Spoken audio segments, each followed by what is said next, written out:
The latest measure of CEO confidence showing a sharp increase in optimism for the first time in 3 years. The survey by the Conference Board and the Business Council finding that business leaders have gone from cautiously optimistic to confident optimism. And the majority of CEOs plan to grow their workforce and raise wages in the year ahead. I want to bring in Roger Ferguson, who joins us in his capacity as vice chairman at the Business Council, trustee at the Conference Board. He's also a former vice chairman of the Federal Reserve and a CNBC contributor. Good morning to you.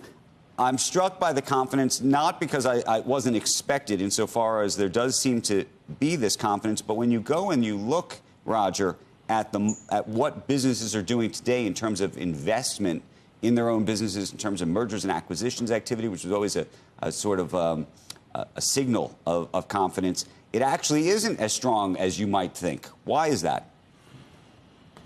Look, I think you're right to point out that the survey shows a sharp move up, but some of the actions do not. And look, there's a lot of anecdotal evidence around uncertainty. When we ask the CEOs what are some of the risks they're worried about, one of them that they write into us is around tariffs. Obviously, some concern about making sure the budget is balanced. And so it's a mixed picture. And I therefore think while they're generally confident, they're also being, I would use the word, a little slower, maybe more cautious in making major capital investment decisions until some of this uncertainty clears. Well, so that is where I was sort of going with this. There's sort of both this sort of confidence on one end, and there's this remarkable uncertainty on the other. You talk to the CEO of Ford, and he is very concerned about what the tariff picture looks like for his company. He's effectively hoarding supplies, trying to bring them from Mexico into the U.S. right now. How do you sort of square up the confidence issue at the same time that this uncertainty is clearly clear and present, not just the tariffs themselves, but obviously tax policy in America, which really is not going to get resolved, I imagine, until this fall? Look, I think it's the priorities that CEOs have. The first priority that most CEOs have, as we ask them about it, is reduced regulation. And I think the Trump administration, during the period when we did the survey, was certainly standing for reduced regulation, less government interference. And so part of what's driving this is the notion that they'll deliver on that. Having said that, some of the things that they have delivered on are less relevant to many CEOs. You've just talked about the double-edged sword of tariffs.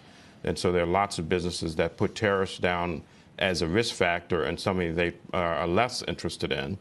Ironically, we also find that the issue of corporate taxes is not one of the most important things on people's minds. They'd much prefer to see a balanced budget or move into significant fiscal retrenchment to reduce the debt.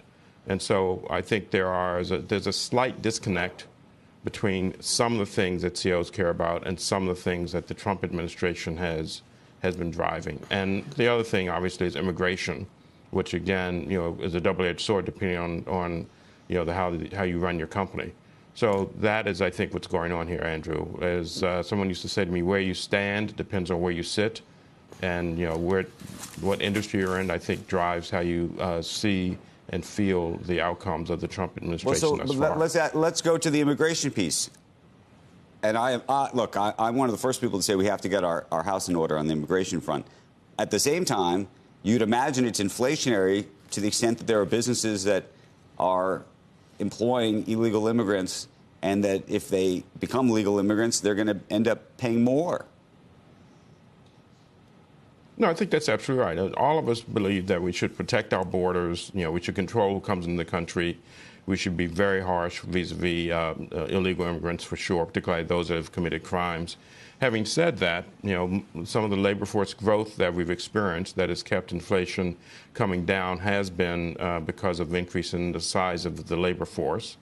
And when we talk to individual CEOs around this immigration question, there's some, think about Silicon Valley, that are really worried about a crackdown on certain kinds of visas. Others arguing that there should be. And so it's illegal immigrants and even legal immigration that I think is on everyone's mind. And it goes directly to the ability to find workers, both high-skilled workers for Silicon Valley and lower-skilled workers for the kinds of other tasks that have to go on in society. What was the biggest surprise for you from this survey? I was surprised with how much confidence moved up, but I was also surprised when we asked people about risks that they saw an increase in geopolitical risk as one of their concerns.